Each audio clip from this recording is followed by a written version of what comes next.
Hello दोस्तों, welcome to Afreen Hindi कहानियाँ। घर की नई नवेली इकलौती बहू एक प्राइवेट बैंक में बड़े ओहदे पर थी। उसकी सास तकरीबन 1 साल पहले ही गुजर चुकी थी। घर में बुजुर्ग ससुर और उसके पति के अलावा कोई न था। पति का अपना कारोबार था। पिछले कुछ दिनों से बहू के साथ एक विचित्र बात होती। बहू जब जल्दी जल्दी घर का काम निपटा कर ऑफिस के लिए निकलती, ठीक उसी वक्त ससुर उसे आवाज़ देते और कहते, बहू मेरा चश्मा साफ कर मुझे देती जा। लगातार ऑफिस के लिए निकलते समय बहू के साथ यही होता।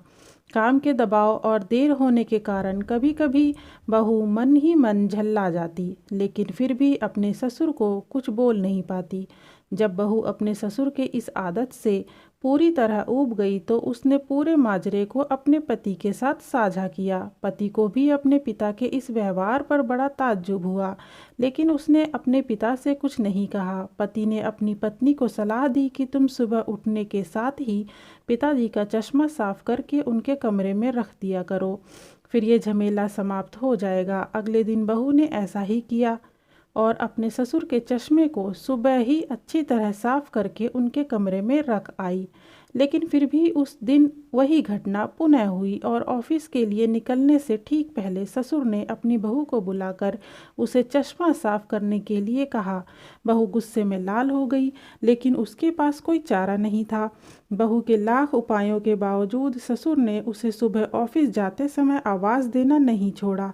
धीरे धीरे समय बीतता गया और ऐसे ही कुछ वर्ष निकल गए। अब बहू पहले से कुछ बदल चुकी थी। धीरे धीरे उसने अपने ससुर की बातों को नज़रअंदाज करना शुरू कर दिया और फिर ऐसा भी वक्त चला आया जब बहू अपने ससुर को बिल्कुल अनसुना करने लगी। ससुर के कुछ बोलने पर वह कोई प्रतिक्रिया नहीं देती और बिल्कुल खामोशी से अपने काम में मस्त रहती।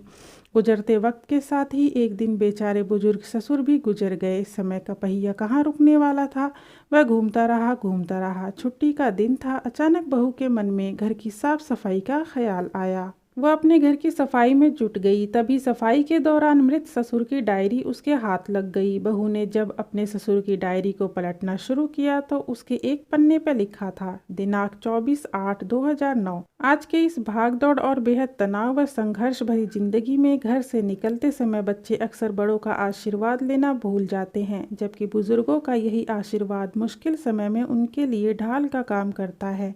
बस इसीलिए जब तुम चश्मा साफ कर मुझे देने के लिए झुकती थी तो मैं मन ही मन अपना हाथ तुम्हारे सिर पर रख देता था, क्योंकि मरने से पहले तुम्हारी सास ने मुझे कहा था कि बहू को अपनी बेटी की तरह प्यार से रखना और उसे ये कभी भी मत महसूस होने देना कि वो अपने ससुराल में है और हम उसके माँ बाप नहीं हैं। उसकी छोटी मोटी गलतियों को उसकी नादानी समझकर माफ़ कर देना। वैसे मेरा आशीष सदा तुम्हारे साथ है बेटा। डायरी पढ़कर बहू फूट फूट कर रोने लगी। आज उसके ससुर को गुजरे ठीक 2 साल से ज़्यादा समय बीत चुका है, लेकिन फिर भी वह रोज़ घर से बाहर निकलते समय अपने ससुर का चश्मा साफ कर उनके टेबल पर रख दिया करती है, उनके अनदेखे हाथ से मिले आशीष की लालसा में। जीवन में हम रिश्तों का महत्व महसूस नहीं करते हैं, चाहे वो किसी से भी हो, कैसे भी हो, और जब तक महसूस करते हैं तब तक वह हमसे बहुत दूर जा चुके होते हैं। रिश्तों के महत्व को समझें और उनको सहेज कर रखें। वीडियो पूरा देखने के लिए धन्यवाद। सब्सक्राइब करना ना भूलें।